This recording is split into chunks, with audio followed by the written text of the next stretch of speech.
യോസഫിനെ സഹോദരന്മാർ പൊട്ടക്കിണറ്റിലിട്ടത് സിംഹാസനത്തിലെത്തിക്കാനല്ല, അവിടെ കിടന്ന് ചാകട്ടെന്ന് വിചാരിച്ച. യൂവേനൊരാഗ്രഹം ഉണ്ടായിരുന്നു രക്ഷിക്കണമെന്ന്. പക്ഷെ എന്നാലും സിംഹാസനത്തിൽ ചെല്ലണമെന്ന് അവനും ഇല്ലായിരുന്നു. പൊട്ടക്കിണറ്റിൽ നിന്ന് എപ്പൻ്റെ അടുക്ക് എത്തിക്കണമെന്നേ ഉള്ളായിരുന്നു. പക്ഷെ തമ്പുരാൻ യോസഫിനെ പിടിച്ചിറക്കിക്കൊണ്ട് വന്ന് തിരിച്ചവിടെ എത്തിക്കാനല്ല, സിംഹാസനത്തിക്കാനാ. അപ്പം യോസഫിനെ സഹോദരന്മാർ പൊട്ടക്കിണറ്റിലിട്ടത് സിംഹാസനത്തിക്കാനല്ല, കിണറ്റിൽ കിടന്ന് ചാകാനാ. പക്ഷേ പിശാചൊരുക്കിയ പൊട്ടക്കിണർ സിംഹാസനത്തിലേക്കുള്ള ഒന്നാമത്തെ വാതിലാക്കി ദൈവം മാറ്റി.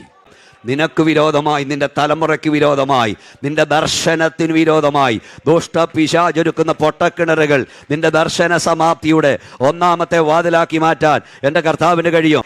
യേശുവിൻ്റെ നാമത്തിൽ പറ, ഇന്നുള്ള വേദന നൽകുന്ന ശോധന വിഷമമുള്ളതെങ്കിലും വിലയുണ്ടതിന് പൊന്നിലും. എന്നെ തകർക്കാനല്ല വേദന, എന്നെ മുടിക്കാനല്ല ശോധന, എന്നെ പൊന്നാക്കി പുറത്തു കൊണ്ടുവരാനാ.